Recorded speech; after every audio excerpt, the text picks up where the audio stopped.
Great. I'm also, Dr. Kelly, going to make you a host to see if it's possible for you to pass this on to the school committee feed. That's an experiment we're trying to do tonight, but regardless, these meetings will be going into, the recordings will be going into rotation on Revere TV. We don't yet have live worked out. That's some scheduling issues, but we will be getting these onto a building committee YouTube channel. Okay, great. Then I will start the meeting then if we're ready. Welcome everyone to the Riviera School Building Committee meeting number 20. Today is Thursday, October 7th, and the time is 5:34 p.m. Brian, if you'd take the roll call, please. Sounds good. Mayor Arrigo, I don't believe is here. Let me know if you are. Mark him as absent. Stacy Rizzo. Present. Dawn, I don't think is here. No, Dawn is here. Dawn, are you able to hear us?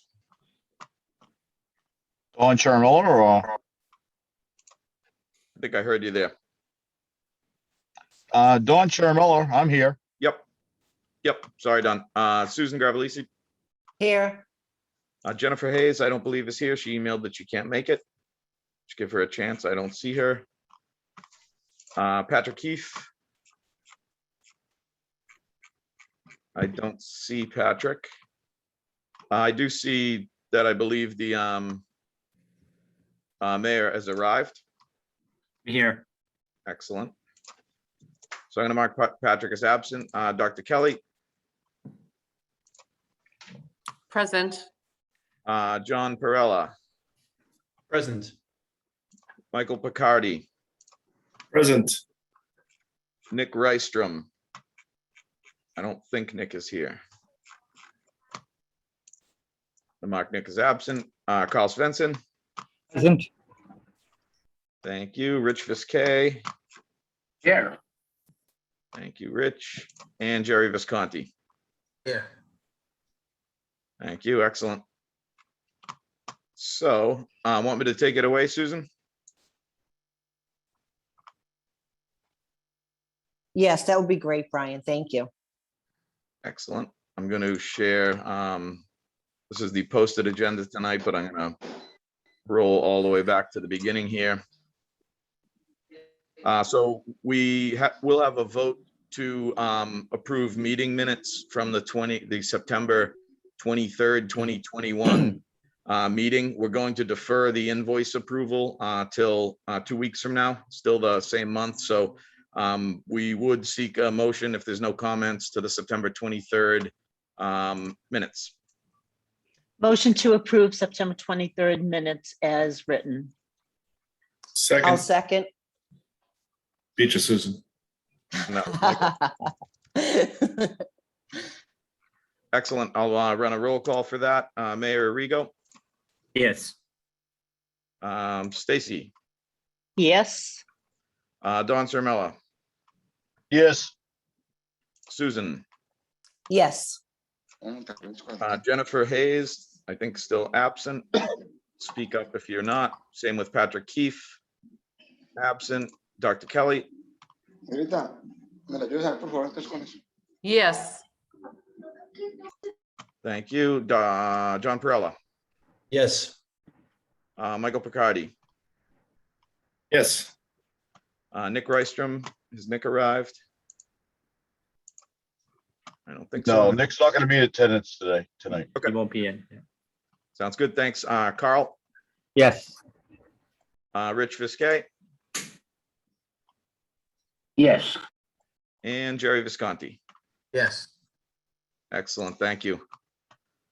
So as noted, we're going to defer the approval of invoices till the next meeting. We'll sort of get into a little bit why. Part of it is the agenda item 4.3, which we'll get to, is we're asking for an approval to bring on an appraisal entity as a sub-consultant to left field. We would like to be able to get that approved and then start including them on our pending invoice because they need some money to get going on what we're going to talk about. So no approval of invoices this week. I'm going to run into 4.1 project schedule, if that's all right. So on the screen, and what'll get posted with the handout for this meeting, is the calendar that we've looked at for the last few meetings. This is 2021. The next page is 2022. I'm going to just zoom in on these last series of months that we're in here in October. We have this meeting tonight. We will continue to meet every 2 weeks with the building committee. I think we'll need all of these. And as noted, what we're working towards here, we've noted that we've sort of maxed out the amount of time that the committee is going to have to choose this final option, the preferred option, as it's called in the MSBA pipeline here. So what we're trying to do here, I'm going to jump into 2022 and work a little bit backwards. So we are working towards a selection of the preferred option at a meeting, a TBD meeting on one of these weeks in February. That will cue us, the project team, up to get the PSR, the preliminary schematic report, submitted to the state on March 3rd. And that turns around into a series of meetings with the MSBA Facilities Assessment Subcommittee. Those are meetings where they ask a lot of questions of the design. They want to update on the process. And then the selection of the preferred option and the authorization to move into schematic design happens with the MSBA board on April 27th. So we as a project have to work backwards from these board of directors dates and the submission dates that are tied to them. So that puts us into a February final decision on the preferred option. Now, working backwards, I'm going to jump back into 2021. Working backwards, that sets up the project team pushing the options that you have, including construction schedules, which you'll notice aren't noted on this. This is just a schedule on the screen for the feasibility study. But we will be working updates on the construction schedules based on how this whole documentation schedule lays out. We'll be running through updated pricing exercises. The Wonderland appraisal that we're going to talk about 2 agenda items down the line is going to inform some of this pricing. We envision being able to continue flushing out all this information into November. And by the later meeting in November and the first meeting in December, nice spell check miss here on final presentations, we're looking to sort of have a presentation with a summary of this whole process and a summary of the final options the building committee is looking at, with numbers, with schedules for construction, by the beginning of December, which opens up the month of December and January of next year to be a pretty good landing pad for some outreach that this committee's talked about in terms of getting out to the city council, getting out to the school committee, having another community forum, and anything else this committee would like us to do.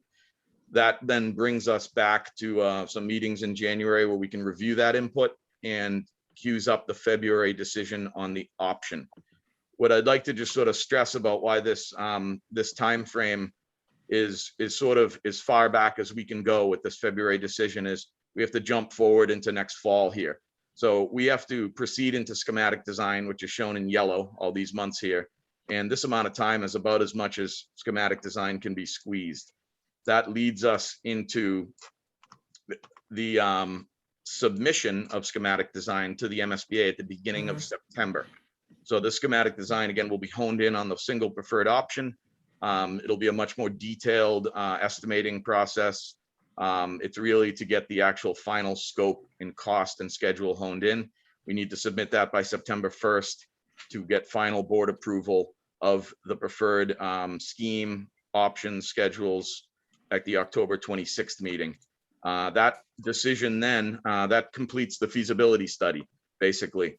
The city, namely the city council, then we're looking at November, preferably November, but could be December, to approve the final project. So this second deadline, set of deadlines here, the schematic deadline is as far back as the feasibility study can go. There's a time clock that started on April 15th of, I think it was 2020. But regardless, that time clock basically dates this feasibility study and says we need to get to the completion of schematic design and work out the project scope and budget agreement by this September, October timeframe. So that's a high level look ahead for the feasibility schedule. And I'd just like to note again, before we stop and see if there's any committee questions, construction and all that's going to vary by scheme, and we'll be updating all that and presenting that back here in the later this month and into November. So this doesn't address how the different schemes might vary construction wise. This is purely about the feasibility study. So I'll stop and see if anybody on the committee has any questions on schedule. I think that's helpful, Brian. I don't know that, have we told the whole committee, and you might have, because I haven't kept up with all of the emails in the last couple of days, but just, is the whole committee aware that the MSBA granted that extension to February? Yeah, that's a good point. So that time clock I was noting, it's a weird sort of arbitrary seeming date. 913 days is how much time we have to get this feasibility study done, soup to nuts. And again, this line of schematic design is where the feasibility study ends, not in February when we pick the option. But originally that 913-day clock, I think, ran out on October 14th or 15th. So we would have had to push this schematic design forward 2 months, which means we wouldn't have been able to build an extra 2 months into this phase, the PSR phase we're in now. MSBA said, not a problem. We'll be basically doing what we need to do to fulfill that agreement in September.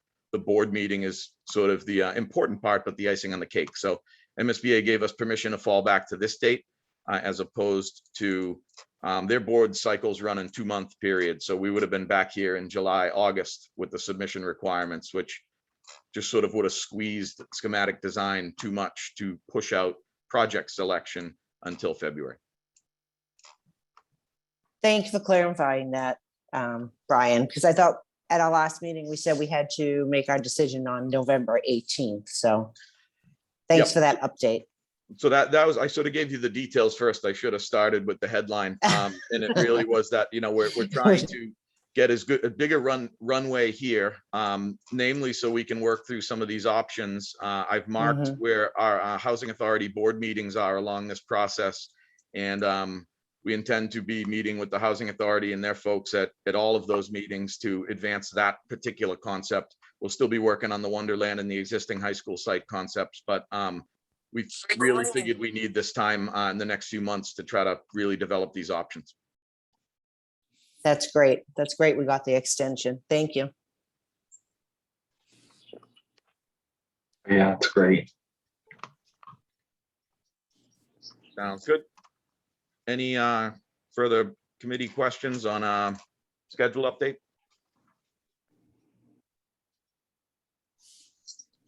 If not, we'll move into the next agenda item was an update on the Revere Housing Authority options and progress. I would like to note, I know he said hi at the beginning of the meeting, but we have Bob O'Brien from City Hall joining us today. Bob, in addition to Joe Lewin, are some folks that have really helped us advance a lot of these concepts, both what we're going to talk about the housing authority and the Wonderland site, and analyzing things like tax impact, et cetera. So I'd like to welcome Bob, and I think we're going to sort of have Bob potentially chime in through the next few agenda items if needed. So first, moving on to the agenda item 4.2, what I have on the screen is the document that went around to the committee. Everything in black were questions that were given to the project from the Revere Housing Authority Board. We've met with them twice at their last 2 monthly board meetings. And at the last meeting, they agreed they would lay out a bunch of questions for us and ask that we get these questions back to them in advance of their next board meeting. So these went out as a draft to everyone. Our responses that were coordinated with the city, Dr. Kelly, Bob, the project team, are in red and italics throughout this. And I'll draw it out there first. I'm not sure if we want to go through this paragraph by paragraph or if committee members had a chance to read this, but I did want you all to have a chance to see it. I want you to have a chance to comment before we send it back to them. And lastly, if I'd like to know if there's any questions the building committee has of the Revere Housing Authority that we should include in our response. So I'll take a pause for a second and just see how people want to go through this. It's a good probably 10 or 11 pages of pretty thick text. Brian, why don't we start by asking if anybody has a particular question that they wanted to comment on or add to? And if you could reference that by maybe the page number that it's on. Sure, and I can maybe I'll even start really quick with just the biggest takeaways here. I think are that we, the project and the city, are asking the housing authority to have some of their representatives, probably our suggestion is the executive director and the board chairman, meet with us in the coming weeks in advance of their meeting to do a number of things to really advance this concept, to reach out. The city and us have already reached out to some neighboring communities that have redeveloped housing, and they have successful projects going on over in East Boston and Chelsea. We'd like to sort of foster some Q&A back and forth with RHA to learn from that experience. And we're also proposing that the project, essentially, that Left Field bring on a legal consultant and a housing redevelopment specific consultant, as long as we can fit that into the feasibility study budget, and work both with the RHA and the city and representatives from the project team to really hammer out what a schedule would be towards housing redevelopment. What we've presented to you to date is sort of a hypothetical scenario of what we think can happen, but it's going to be really important. And through a lot of the responses in this letter, we're stressing that to get this done, we'd really have to work with RHA. RHA would have to be an integral partner in this. So we're really asking for more outreach, and ultimately we'll be asking the building committee to bringing on some sub-consultants that have done this before and know the legal aspects of this to enlighten a lot of the questions here. So otherwise, I'll pause and see if anyone has any specific questions on the back and forth responses.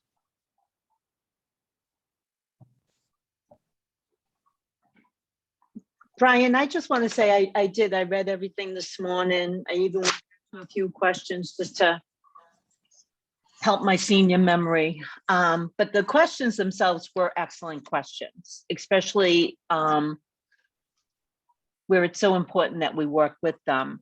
But I have to say, along with the questions, the answers were very informative and helpful, I think, not only to them, but to me too, where I was, you hear so many things out on the streets. So I think a lot of this cleared up anything they heard or what was misrepresented. So I think you did a great job answering these questions, or whoever did it. I appreciate that. There was a lot of folks behind it. I'd like to, thank Bob again in our team at Left Field.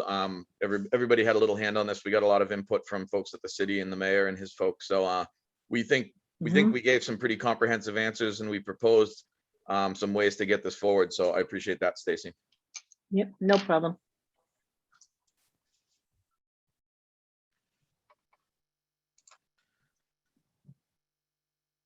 So I can, as you can see, there's a lot here, so I don't necessarily want to go through all of it. The stuff that's in bold is really the big takeaways that we're saying we really need to work really closely with RHA. We're proposing that we meet as soon as next week with some of their folks. All that info will come back through these meetings. All that info will come back through the RHA board meetings. But to really get this figured out in the next few months, we need to really engage. And I'll note that this draft will both go out tomorrow, and also will post this to the website as the handout for tonight. So if some other folks from off the committee want to read through this, it'll be posted on the website.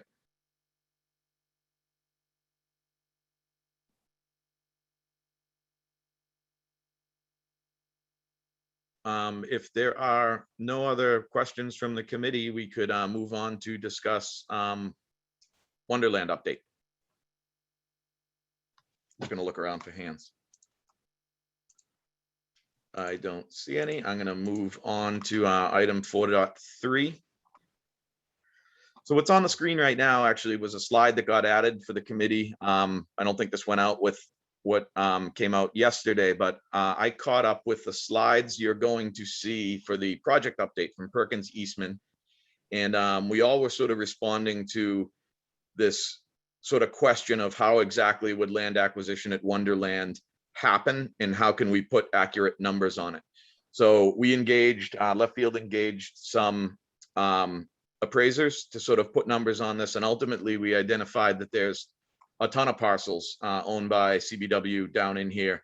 Effectively, all these things you see up on the top of the screen, all these squares make up all of the parcels that same owner has in here. Basically everything in this block, with the exception of this private residence in red that we don't have as part of any of our development areas, that would remain untouched. And the blue is just a public right of way that runs down in here technically between some of these properties. So you can see that their property is sort of chunked up into a bunch of different parcels.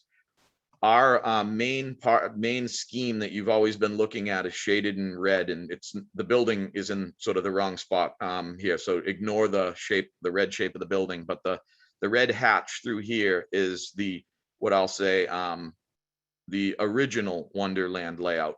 The project team was asked by the city to see if there were ways to both achieve this and leave something that's a little more appealing from a development point of view than this rear triangle that's landlocked from the highways, landlocked from any connection to Wonderland.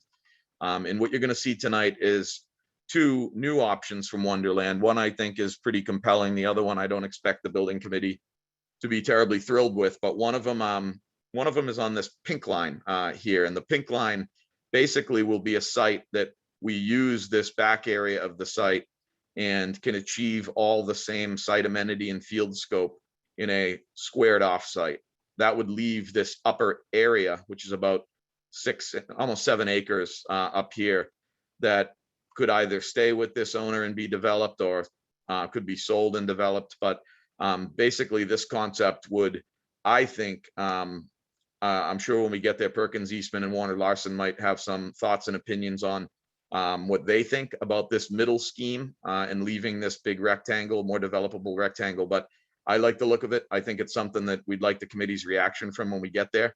But for the purposes of this, I wanted to queue up that this is sort of why we have Bob O'Brien on tonight. Bob has a lot of insight into, we all know that there's a land acquisition cost here. And right now the assumption is somewhere around $50 million is what it would take to get control of the site.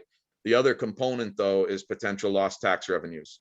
So if this entire site would be taken, there's a certain amount of lost tax revenue that happens right out of the gate.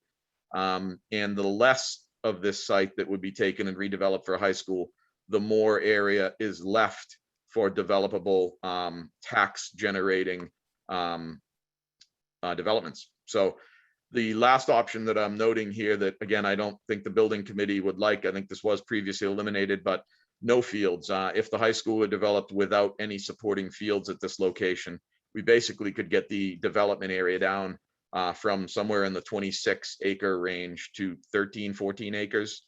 That would leave this whole area outside the blue line as developable for future tax revenues, about 20 acres. But again, that's high school without a field. So I wanted to intro this, and I'll sort of pause here and see if anyone, Bob, if you want to sort of let us know some of your thoughts on potential lost tax revenue before we get into asking for an approval of the appraisal of all these.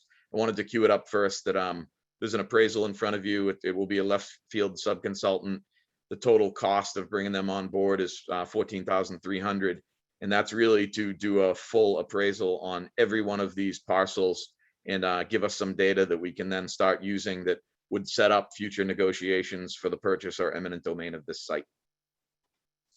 Bob, I didn't really give you a clean off there, but that's fine, Brian. I'm Bob O'Brien. I'm Director of Economic Development for the City of Revere.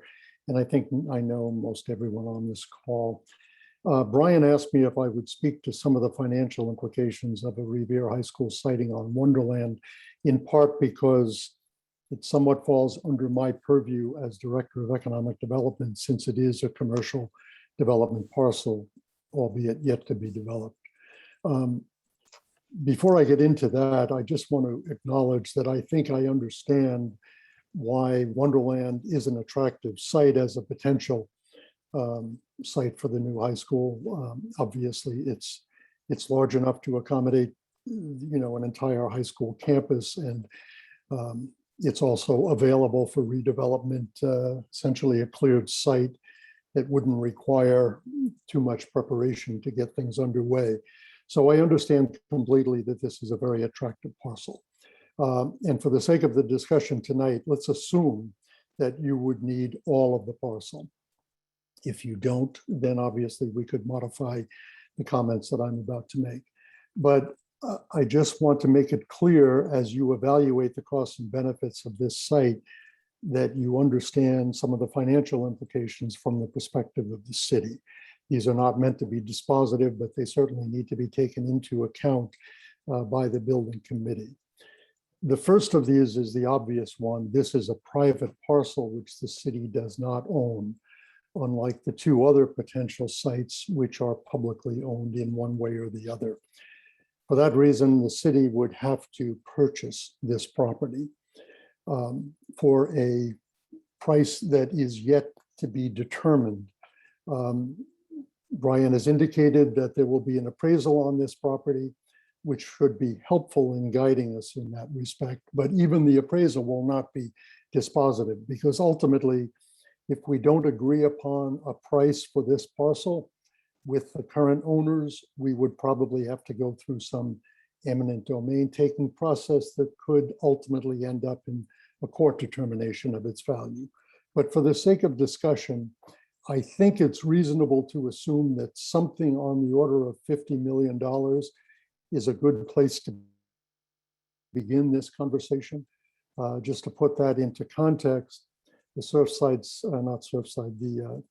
Showcase Cinema site, which is somewhat smaller than the totality of Wonderland, probably a little more than 2/3 of the total of the Wonderland site, recently sold for about $50 million and was subsequently resold to Amazon for an even higher price. So I think $50 million is more or less in the ballpark, but we don't know that for sure. And the process of determining what the final price could be could take some time before we do know what that price is, but it's certainly not insignificant. Now, there are other costs associated with the other parcels, but they are not acquisition costs per se. The second point is that acquisition costs, as I understand it, are not reimbursable by the Commonwealth. Correct. So if we were to spend, just for the sake of discussion, $50 million to get ownership of Wonderland, we would be spending dollars that we would have no reimbursement for. Looked at another way, we would be spending to purchase Wonderland 100%, 100 cent dollars. If we were to take the same 50 million and put it into the building and grounds for a new high school, where there is a reimbursement rate somewhere between 25 and 30%, we would be spending 25 or 30 cent dollars. So the acquisition costs come at a very high price to the city, which arguably, if we could avoid, could be better put into the buildings themselves, potentially on another site for which we would have reimbursement. So, arguably $50 million to purchase the property of city money could buy on another site $200 or $250 million worth of total value because of the reimbursement formula. So the fact that it's an acquisition as opposed to another form of city investment makes a very big difference from the point of view of the city. The third thing is, since this is a private development site that is currently earning relatively minimal property tax revenues, but will, when developed, generates some fairly significant property tax revenues. We should take into account that those are the kinds of revenues that will be required to pay for the bonded indebtedness that the high school will require. For the sake of discussion, if we suggested the property tax potential annually from Wonderland would be $5 million, which I think is a reasonable and arguably even conservative estimate. $5 million annually could probably underwrite about $200 million worth of bond indebtedness, which is a very significant portion of the city's share of what the new high school would cost. So I think all three of these elements need to be taken into account, and they are all kind of cumulative. We have to pay the price of acquisition, plus we lose the annual benefit of the property taxes that would otherwise be available in part to support the high school. So as I said, these are not dispositive, but they are very significant considerations. The out-of-pocket and the opportunity cost for Wonderland is very high and arguably considerably higher than it would be for either of the other two public sites. That's not my call to make. There are other people on this phone call who have more of a role in that decision than I, but at a minimum, you need to take those variables into account when you look at the relative merits of the Wonderland site, which certainly is appealing on many levels, but comes at a fairly significant cost.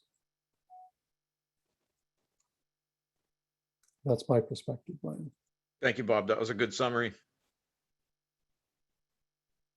Do any folks on the committee have any questions on the topic?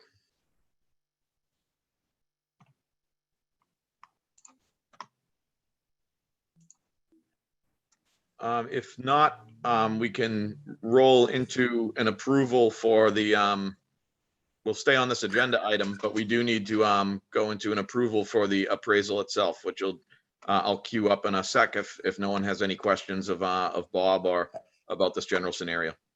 Oh, okay, right. Or everything in there. Ryan, this is Jim. If it's 50 million, does it become a non-starter in terms of the spending money on it from an appraisal perspective?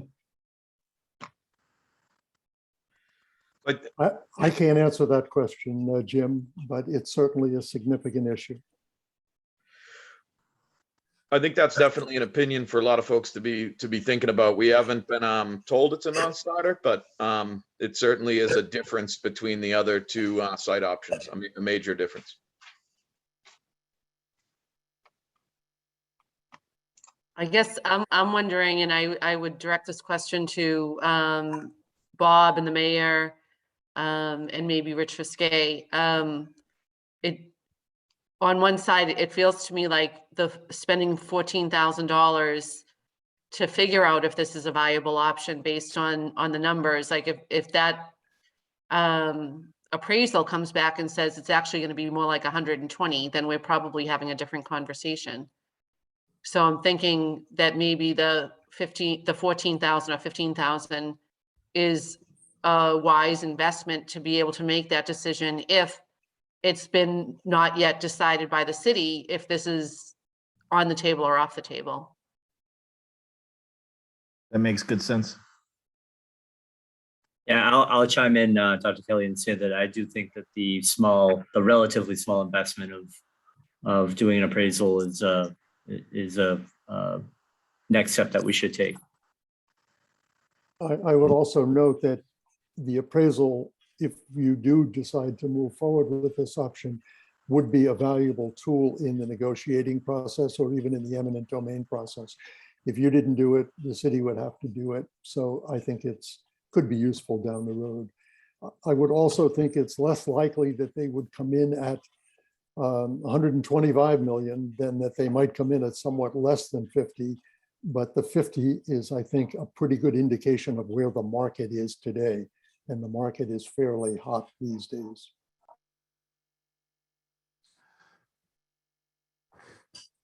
Hello, Brian, Yes. Jerry Visconti, if I may, I didn't know how to Trying to figure out where the raise hand function is here. I But can never find it I either. just have a quick question on Bob's remarks regarding the reimbursement. This site, Bob's said would be a 100%. There'd be no reimbursement from the state, while the others we would be getting reimbursement. Now, I'm trying to decipher the difference between the two, because I think at worst case scenario, we would be, if there wasn't an agreement to sell this property, we would be taking that by eminent domain. And what is the difference between that and if we keep it on the site, the existing site, and taking those properties as well? Are we not getting any are we getting reimbursement from the state for those properties? I guess help me understand that. Or did I? Jerry, I might just clarify one thing. Although there were no acquisition costs on the other two sites, there are costs associated with them, not all of which would be reimbursable. For example, on the Revere Housing Authority site, there would be fairly significant costs in terms of redevelopment and relocation of that housing, which would not be reimbursable by the school building authority, conceivably could be subsidized by other state funding. But with regard to the acquisition cost for a school, that is not reimbursable. Brian, I think you could probably Correct. comment. Yeah, and it's really, Jerry, that no land acquisition whatsoever will get reimbursement money back from the school building authority. So it's really that a site with, let's say, a $50 million land acquisition, that project as a whole is $50 million larger, and that 50 is all on Revere's dime, so to speak. If the sites that do not have a actual land purchase value, it's really that those numbers aren't in the budget, and therefore you don't have to pay them, and there's no reimbursement on any option that has land acquisition. So it's a strength of city-owned options as opposed to privately owned. Yes, and I get that, but aren't we discussing where the existing site of the high school is right now? If that site was the choice, wouldn't there be some properties being taken by eminent domain? So wouldn't that be considered an acquisition of those properties as well? Yeah. And I don't know what that price would be either. So what would be the difference? Because I assume the acquisition of those properties that we would need to take by eminent domain, what's the, it might be a lot less, I don't know, but what's the difference? We're not going to get reimbursed for that as well. Correct me if I'm wrong. You're correct. So we still have options at the existing site that do not involve any land acquisition, but we have options that do take, I think it's 14, proposing taking 14 properties inbound of East Mountain Ave. That would be the same. Those would not be a reimbursable item in the budget.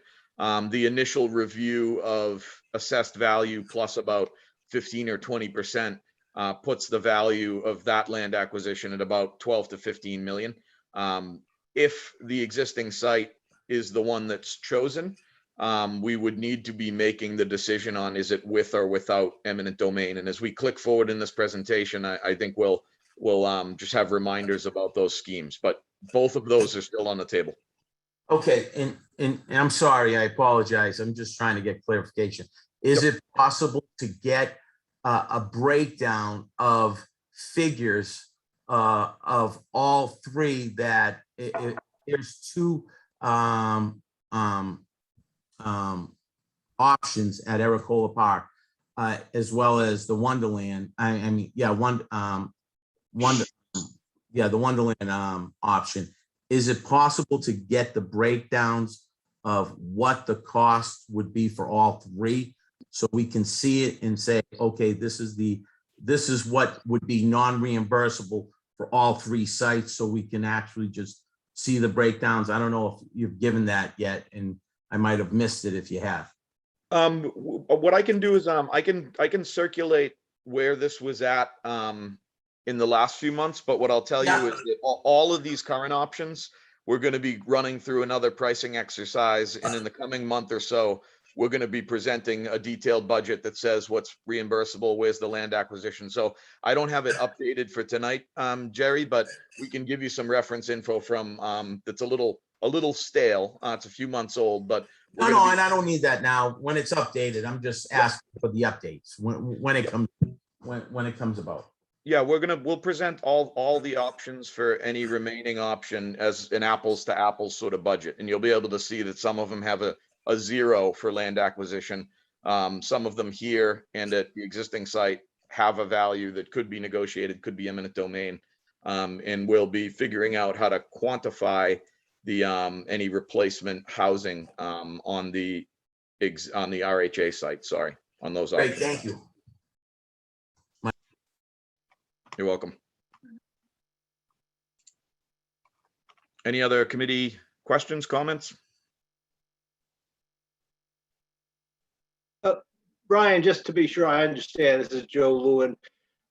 What MSBA reimburses is not really based on what the city spends. City can spend what it wants. It's based on their formula of what they think you need to a certain extent, and they base their reimbursement on that. And I don't know how widely their reimbursement amount varied in the first time you actually did each analysis. But just to be clear, it's not if the city spends more money, they may get reimbursement or not. It's the formula determines the reimbursement. You can spend what you want, but it's not really related to, oh, you spend more, you might get more money. Correct, Joe. Correct. And there are certain parts like land acquisition or legal fees that are categorically ineligible, but then there's a complex series of caps. There's a cap on the actual building cost that you can build it, but they're only going to reimburse this much. There's a cap on site costs that are related to the size of the building. So we'll definitely be breaking that all down. And you know, some of the schemes come out better when you really run them through the reimbursement exercise that we'll be doing in the coming weeks. So we sort of did one pass at that for the options back at PDP. And you're right, they varied greatly. The projected MSBA grant in the local share vary greatly based on scheme to scheme. Well, the grant stays closer. The local share varies with land acquisition. So as Bob was noting, if there's a $50 million land acquisition, that's going to be an option with at least $50 million more that Revere would have to pay for. Whereas the building and the site are sort of MSBA's reimbursement back to Revere is controlled by various caps and calculations that we go through through the submissions that we send to them. The only fine point I'd like to add to what Joe was saying was that some of the MSBA's caps aren't based on what they think you need. It's just based on a cap to spread the money further across the Commonwealth. They don't think that, for example, their cost per square foot is what the going construction cost per square foot is. It's just their cap. And I'll just add, because I think it's helpful to the community to hear this repeated several times, like there are other decisions we can make, and one that's close to Revere that will relate is the example of Winthrop High School, where the MSBA has a specific cap on how large your auditorium can be. And it's very small compared to the enrollment of an actual school. So the town of Winthrop, when they built their new high school, elected and made the decision, their school building committee decided before building that they wanted a large, beautiful auditorium that could also be a public resource for the community. And so the MSBA said, that's great. We're going to pay our portion of this much of it, and all of the rest of it is paid out of pocket by the town of Winthrop. And when we get to that point, I think it's, you know, it's further down the road. I think our big decision first has to be, where is this high school going to be? And then once that's decided, we'll have to make these other decisions, like the one that Councilor Visconti brought up about wherever it is there going to be land acquisition involved or not? Because that's entirely on the city's budget. And then once those determinations are made, then we have to make those next layer of decisions, like are we going to have a larger gym than what they allow? Are we gonna have a larger auditorium than what they allow? Are we gonna have other facilities in the building that are not included in an MSBA schedule, but might serve the city better? And all of these decisions are gonna be the work of this board going forward.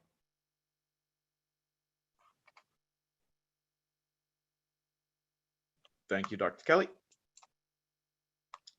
Any other comments, questions? Brian, I have a comment. Michael Cardia. The $14,000 for the assessment, will that be like an amendment to your contract or Perkins Eastman's contract? Yes, and I just jumped into that on the screen, so I'll do a quick there update you here. go. So because we're basically proposing to take some money out of the other category, contingency category, and since they would be a sub-consultant to us, we would need a contract amendment. This would be our first contract amendment. We will circulate this. This is all pretty stock, dry legal language here. But we basically, you can see from our, let me zoom out a little. Our base contract is 400,000, value of this amendment 14.3. Pretty simple math. All these future phases are stuff that really kick in after the feasibility study. So if you remember that calendar that went out to next fall, that's everything that's in our contract right here. This is taking money from the contingency part of the budget and sending it to us as a sub-consultant. This will have to go around for signatures from the mayor, and a corresponding piece of paperwork here that'll be in the motion for the wording for the motion is anytime we move money from a contingency and either goes to the OPM, goes to the design team, goes to a new consultant, if that money moves, we have to do what's called a budget revision request. We have already done one of these to basically align the budget with Perkins Eastman and Left Field's contract. That was just taking the simple $2 million line and spreading it out to the consultants. Budget revision request number 2. And again, this is an MSBA template form. This ultimately requires Mayor Rigo to sign twice as the chair of the school committee and the city CEO and Dr. Kelly to sign. But the business part of this form is really just right in here, taking from the other category, very simple budget now, we only 4 lines, 14,300, putting it in the OPM category for the Wonderland site parcel, and that contingency has 31.2 left in it.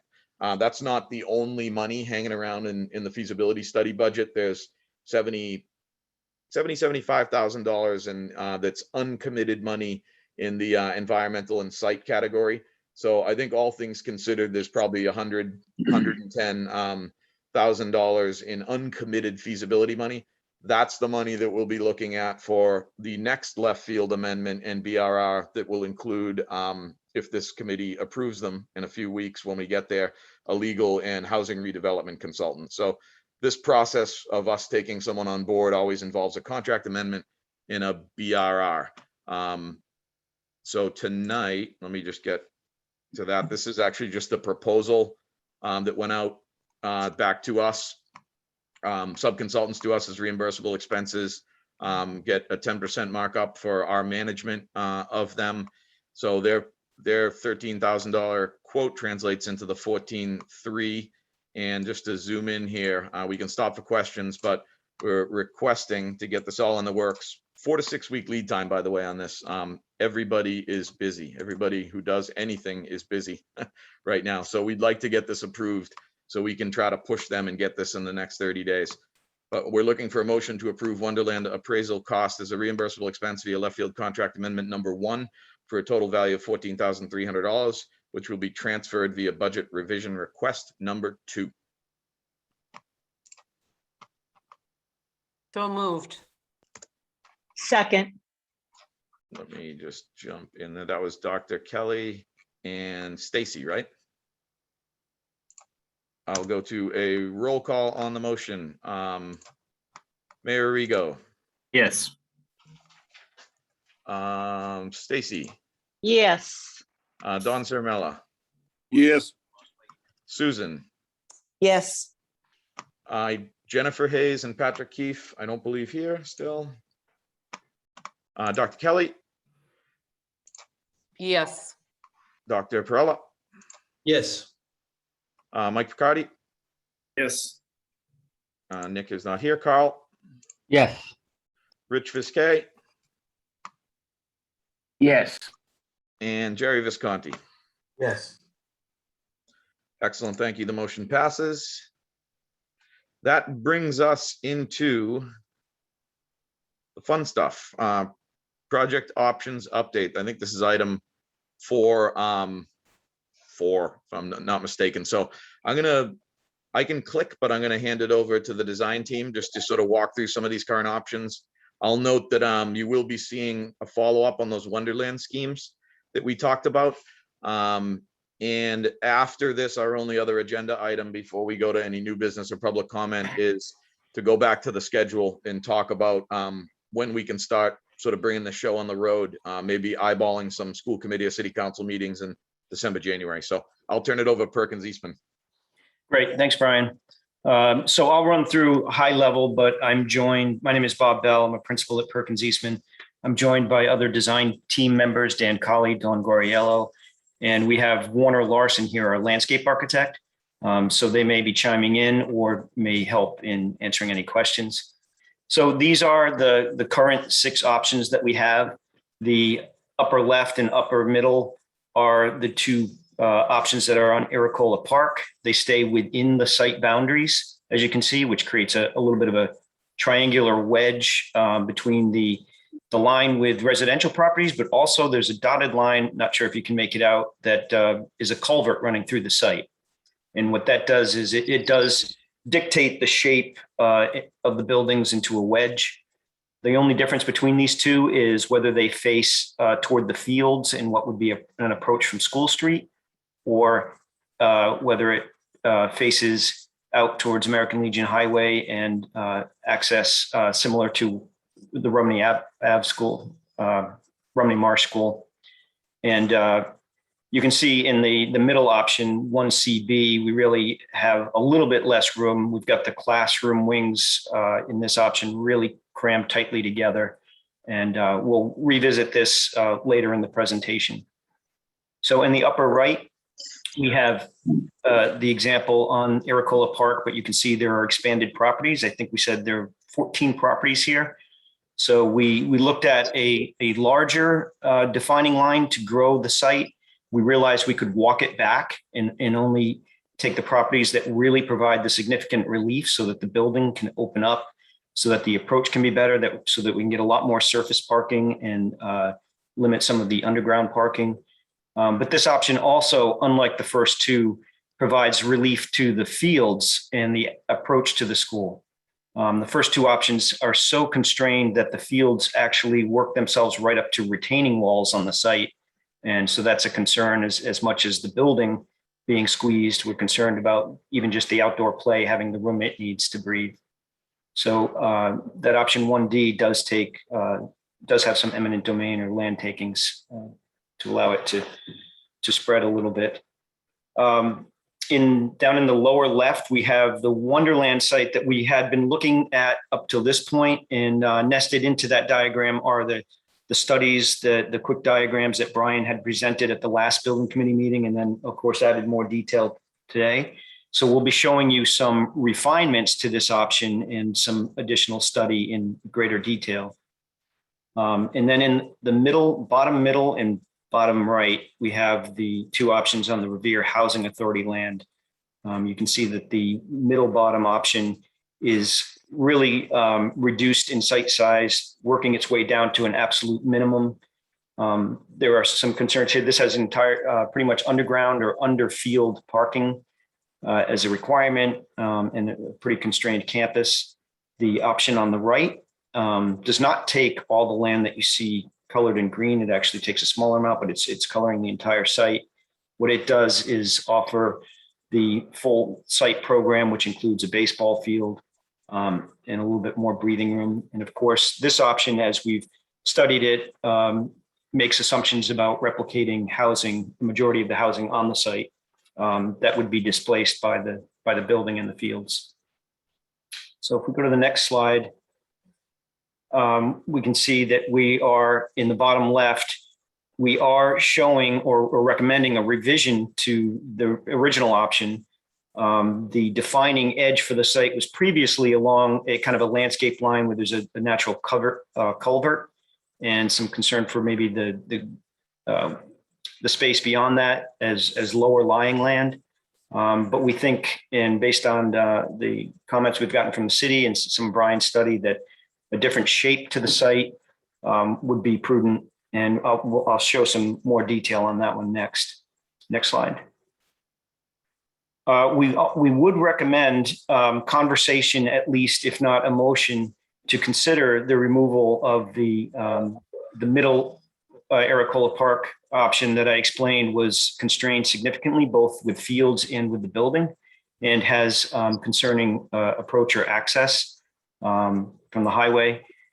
We would also suggest that you consider removing the smaller version, the absolutely reduced version of the Revere Housing Authority site. Part of the thinking there is that for a new building, 50-year plus, a flagship, you're really constraining the building so much that there isn't a campus to support this new facility. So, Bob, sorry, I was just going to jump in for 1 second there. Another thing that really challenges this, the really small approach to the housing authority is redeveloping a larger portion of the site gives us access to provide relocated housing on site. So ultimately, the Revere Housing Authority option, the goal is that most of those units are kept on site. Right now, our diagrams are showing something like, I think about 70 or 80 might need to move to new housing in the city nearby offsite. But to really, there's a benefit to getting out into these areas and being able to build new housing amongst what's there, move residents into that new housing, and then knock down the old housing. Do that in a way that this building fits in better. So that if we're really isolated to this small avenue, we really don't have a lot of flexibility on the other parts of the site to be relocating and providing new modern housing as a replacement for what's there. This down on the bottom right to me is if the city and building committee are going to consider the housing authority, most of your payback is down there. Again, that would, that theory results in a high school being there and all of the existing housing stock being replaced with new modern housing. I think there's just too many constraints on trying to do just the footprint of the building in here. So I just wanted to add that on top of my 2 cents, on top of Bob's 2 cents on why this is suggested for removal. yeah, and I'll say we considered, we were looking closer at 1CA and realizing that it also has some of those same constraints as 1CB, but we felt it was important to keep the best scheme alive that doesn't require any land takings or purchasing. So that's why that scheme is still there. It does have some constraints, but should still be under consideration. And the whole reason that we would ask for the removal, as we're going through the process of vetting options, adding or refining options, is that we're approaching a point where we want to develop them in more detail. We want to put good pricing to them and further investigation. And if we can get them down to the most viable, still representing all the sites and representing the variables that are important, then that will help us get into greater detail and have better numbers. So we can circle back on this and I can keep going through. I just have a few more things I wanted to show. This is a look at overall at the prior site plan that we had. You can see we had multiple access points that were working off of existing lights that exist currently. And we were trying to zone the site so that it had separate bus and car loops, some parking and service access, and potentially the blue dotted line is a loop around the building that could be both pedestrian, but also for emergency vehicles, or could be part of the consideration for additional circulation that's maybe opened only during select hours and closed to allow the school to connect to the landscape without interruption. But you can see here, we've got the baseball field, we've got the multi-purpose field, 5 tennis courts, but the shape really following the landscape line doesn't leave probably optimal developable land. So you can click to the next. This is based on the diagrams that we had seen from Brian. So this is a look at the site plan. And here you can see we're still working with the two lights that exist out on the roadway to have access or entrance or exiting into the site. We do have a loop around the building. We have separate bus and car. And I actually think we have a better arrangement for the fields. They're kind of pulled closer to the building rather than more remote. Certainly leaves a portion of land that's probably more developable and connects all the way to the tracks as well from the roadway to the tracks for a future rail station. And I think we look at this as really being an improvement to the prior version of 2A point B, but we'll also open that up for discussion and how others feel about this. And then the final option, which was to take a look at really reducing the building, much like we did, or actually going further than we did on the Revere Housing Authority site, because in this case, we find that the defining sight line allows the building, it allows a separation of bus and parking, but really very limited circulation on the site, very limited car queuing and pulling cars off the street, really limited access too. We've got some concerns that if we're not taking advantage of the light that is at the Wonderland T station, then you're really searching for ways to get in and out, possibly utilizing what is a paper street in the back, which would be maybe part of a significant requirement to get cars in and out of the site as well. So some concerns there. You can see the biggest thing here is that the building is really not supported by any significant fields or play fields or outdoor space. There are some small outdoor learning areas potential, but it's lacking a field. And if there's anything that we've learned about this site that rings true, it's going to be a challenge to make it walkable and accessible, not only for kids coming to the school, but to connect to the fields that exist in and around the city that the students utilize now. So to put again, a new building that's going to be here for 50 years, really important structure for the city, and to not support it with the campus and fields, we feel is a concern, but we'll also defer to the committee. So I think that was the last slide. The last slide is really just a running matrix that should have been part of the handout where we're keeping track of the pros and cons, and we'll open it to discussion and encourage even a motion to take the two options off. And I'll just comment, for as much as I thank you for doing this exercise, both you and Warner Larson, as much as I hate this scheme, I love this one. So I think that's part of what we wanted to see from this exercise. As I noted before, I think this fully reduced scheme is something the committee was pretty clear about not being interested in, but in terms of fully studying the site, we thought we'd ask the design team to make one more go at it. I do think Bob's comment about being isolated down to one light here is of particular concern. This just seems like verifying that the building committee's prior decision to not go this direction was proper. I'm going to jump back to these pages and we'll see if anyone has any questions. We can jump into the slides for each option if you want to.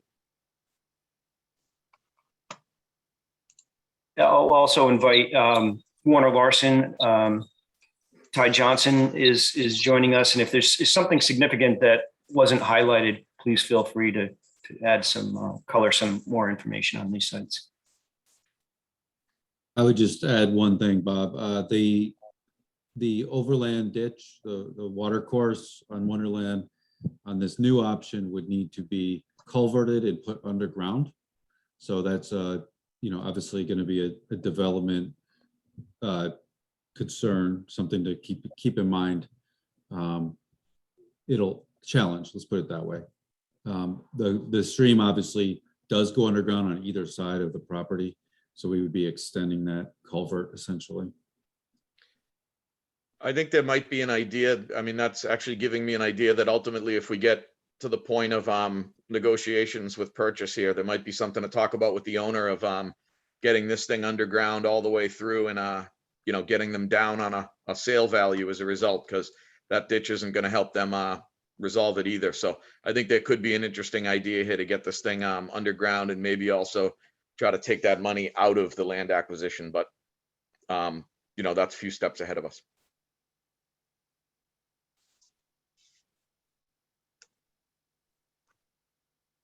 Actually, I'm going to agree with you, Brian, that new design on Wonderland is one of the better ones we've seen on that site. Yeah, I really like this. I like this better than this, just me personally. I know it's just my 2 cents. And again, I appreciate all the work that goes into all these. It a lot of times takes seeing schemes that aren't as good to really identify which ones are sort of really working. And for me, I think this is a nice layout. Brian, just to touch on a little bit of the parking around the fields.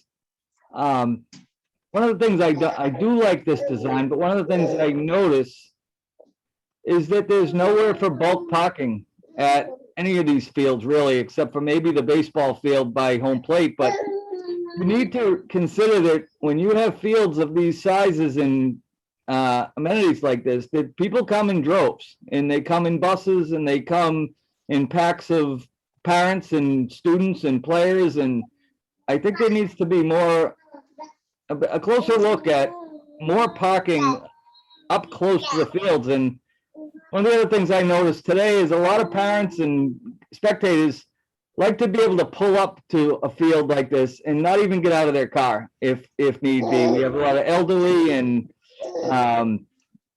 some parents who aren't really up to get out and take that hike. And a lot of these things require a lot of equipment to be brought to the game and all that. So I'd like to see a little more design that brings a little more bulk parking to these amenities. That makes sense. Good critique, Yeah. Mr. Carl. Yeah.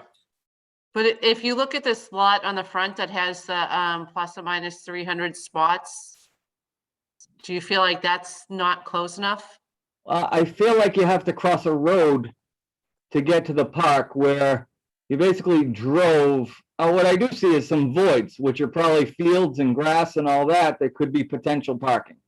Or move some of these things around so that if someone's coming to the soccer field, you're coming with 20 players on each team. And that's 20 parents and a bus for the other team.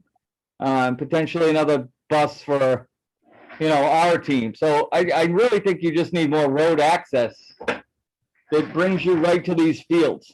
That doesn't require crossing a road of traffic.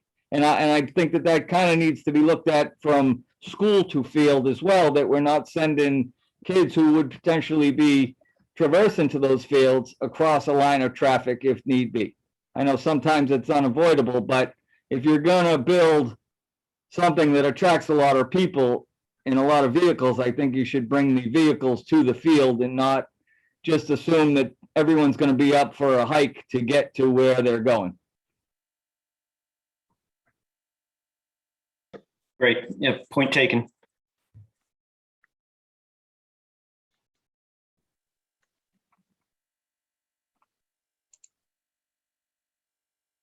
Like, I'm picking on Wonderland for a bit. I mean, this scheme versus out of these 3 schemes, I mean, I don't think that pursuing any real study on this, I don't think there's any more homework to do here. If I'd like to see if the building committee agrees that they'd like to reiterate this is not the direction they'd like to go. But sort of seeing if people generally agree, even with some of those modifications we're talking about, that the squared off revised site here is better. It'd be nice to try to hone this in. To Kyle's point, is there something that could be done with those tennis courts, which I don't believe draw as many fans in Fairfair as a ball game or a soccer match? But maybe there's a way to locate that number 3 somewhere else on this map that creates some parking a little bit in better proximity to those 2 fields. But I do agree that this is a pretty interesting layout. It's a good suggestion, Rich. Yeah, and we're open to making refinements, but I guess I'll also remind everybody that you're not locked into a final design. This is feasibility, so a lot of what you're seeing here is a reasonable test. But the more information we get and, that can improve the diagrams and make them, accommodate the needs, the better, for sure. So Yeah, that's a good reminder, Bob, that, whichever, option and configuration here sort of wins, for lack of a better way to put it, in February. There's another 6 months after that where we're only on that option at that point, but we'll sort of almost regurgitate all this and start sort of pushing things around a little bit here. So I just wanted the committee to understand that. It's really, it's not that we lock it in February, we're locking in which option we're doing, and then we have another handful of months to do the schematic design of that option and really get it to exactly where this committee wants it. And we also need the MSBA to approve our selection. So there's a lot left to happen. Yep. I want to kind of push us on the agenda a little bit because we're at 6:44. So I think Brian had asked for a motion to, is it eliminate? I would say if like two-phase here, would people entertain a motion to basically, I'm going to use the terms on the bottom right here that are presented, to sort of move away or to not study 2A.B and 2AB no fields anymore and focus future study on this revised 2AB. That's sort of what we're asking on Wonderland. So I'll be happy to make a motion to look at the Ericola Park 4-story flip 1CB, and also 3BA at the Housing Authority, to omit them, but to change the Wonderland site, the medium, for 2AB in its nicer package. That works. So that would So be the moved. 2AB revised model. Yes. Now, Stacy, did I hear a second? Nope. I'll second. That's good. That was Susan. Yes. Excellent. We'll run through a roll call here. Mayor Arrigo, Yes. Stacy, Yes. Don Sermella, Yes. Susan. Yes. I still have Jennifer Hayes and Patrick Keefe is absent. Dr. Kelly, Yes. Dr. Perella, Yes. Mike Picardi. Did we lose Mike? No, I'm here. Yes, Thank you. sorry. No problem. Nick's absent. Carl, Yes. Rich Viscay, Yes. and Jerry Visconti. Yes. Excellent. I think, so really the only other topic we wanted to cover, and maybe this might be as simple as going back to the calendar here and asking the mayor and Dr. Kelly to let us know when the December and January school committee and city council meetings are. But I just wanted to, going back to here, where we're sort of gonna keep advancing study, update pricing, work with housing authority, get the schedules for construction ironed out, and sort of be ready to go on tour December, January. So I'm not sure we have to belabor this that much, but I'd like to be at school committee meetings and city council meetings in December and January. And I think we should put a community forum somewhere in early January as well. So that was the only other topic of discussion I wanted to throw out there tonight. So the December school committee meeting is on the 21st, Tuesday, the 21st. The January date is not officially set yet, but I think it would be good to assume that it was going to be on the third Tuesday, which is the 18th of January. Yep. Okay. I think we bookmarked them, Dr. Kelly, and when those agendas start getting posted, I think we should just plug a high school project update on them. Okay. And I think, Mr. Mayor, that the city council meets every Monday, is that right? Yeah, the city council in December is meeting on the 6th and the 13th. The 13th will be their last meeting of the year. And in November, I believe it's the 22nd and the 8th. Okay, excellent. I think we should definitely. January, I don't know yet, but I assume they'll meet on the 3rd, but that'll probably just be an organizational meeting on the 3rd.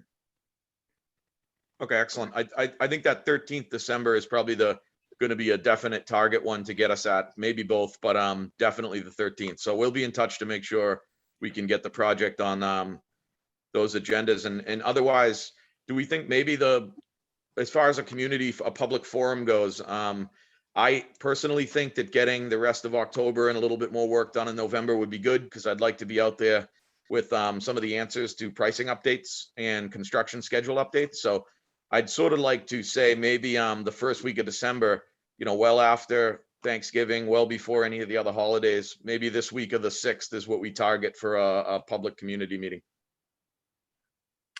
I think that's a good idea. And I think it's important to wait until we have accurate information to share with people. I know that there's a lot of angst in the community already. There are people who think that we've already made a decision on what site is going to be used for the high school. And as we know, we have not. But people are rightfully concerned when they hear discussion about eminent domain and how that's going to impact them. And I think it's important that we are able to give people as much accurate information as possible in the community forum. Agreed. Definitely. Sounds good. If there's no questions on that, we can move on to agenda item 6, which will be, I'm going to stop the screen share now. And I need to get my minutes file open. So we are going to go to public comment. If anyone has public comment, we need your name and address for meeting minute purposes. And you're welcome to put a hand up if you can do that on the Zoom. Otherwise, we can just sort of try this verbally. Anyone have any public comment? Yes, I do. Maria Engineering, 26 High Street. Sure. Hi, my name is Maria. I'm a lifelong resident. I'm speaking on behalf of my elderly mom who lives at 38 East Mountain Ave, as well as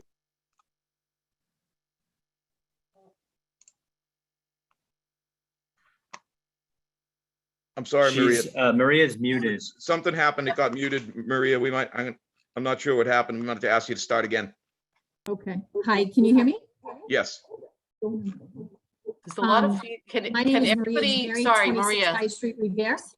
Sorry, can everybody else mute except Maria, myself, please? as well as my elderly mother who lives at 38 East Mountain Ave, as well as a number of neighbors and friends who live in that area on East Mountain Ave and Cary Ave, et cetera.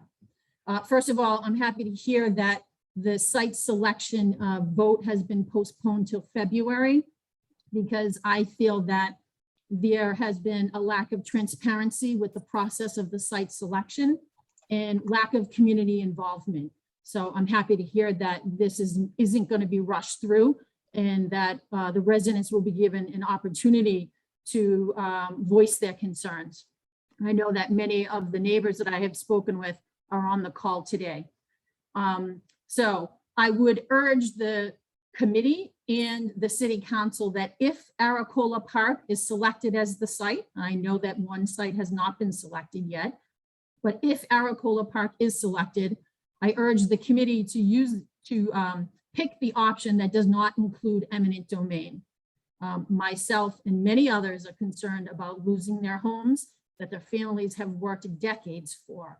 And frankly, I find it outrageous and disgusting and just plain morally wrong. I am all in favor of a new school. I think that the children of the city deserve it, and it would be wonderful and something that the city can be proud of, but not at the cost of the residents. The current residents already deal with on a daily basis traffic and congestion every morning, where we can't get to work because there are buses and people driving and drop-offs, etc. So we deal with traffic already and congestion. We deal with noise. We deal with speeding. Many of the students who drive to school speed down East Mountain Ave. My mother's vehicle has been hit when she's been trying to pull out of the driveway. So we already live with a number of inconveniences on East Mountain Ave and Cary Ave in the surrounding areas. So I feel like we have suffered enough, never mind the fact that you want to take homes by eminent domain so that we can have additional parking spots or a tennis court. I think that's unreasonable. So, you know, again, I know that I've spoken with a number of neighbors. We are adamantly against having the site selection there in any of the expanded options, and we'll band together and fight it if that's necessary. Thank you. Thank you, Maria. Anyone else? I don't see any hands, but I know that not all of us, including myself, know how to do that. I see Dennis has a hand up. Hello, my name is Dennis Gorenti. I live on 70 East Mountain Avenue, a few doors up from the previous speaker. And my family has owned this property since 1954. I also work for the school department as a school bus driver of special needs students. I urge every voting member to not consider taking people's homes. Most of the people who are in this zone are elderly. Asking them to move somewhere else would be catastrophic for them, as I know it would be for my family as well. So please consider all the options that you have before you, but try to put yourself in the place of the people who would be losing their homes. Thank you. Thank you, Dennis. I apologize. I didn't see even Dennis's hand up there, so I'm not sure I'm seeing hands up. So give it a shot if someone else has a comment. Name and address.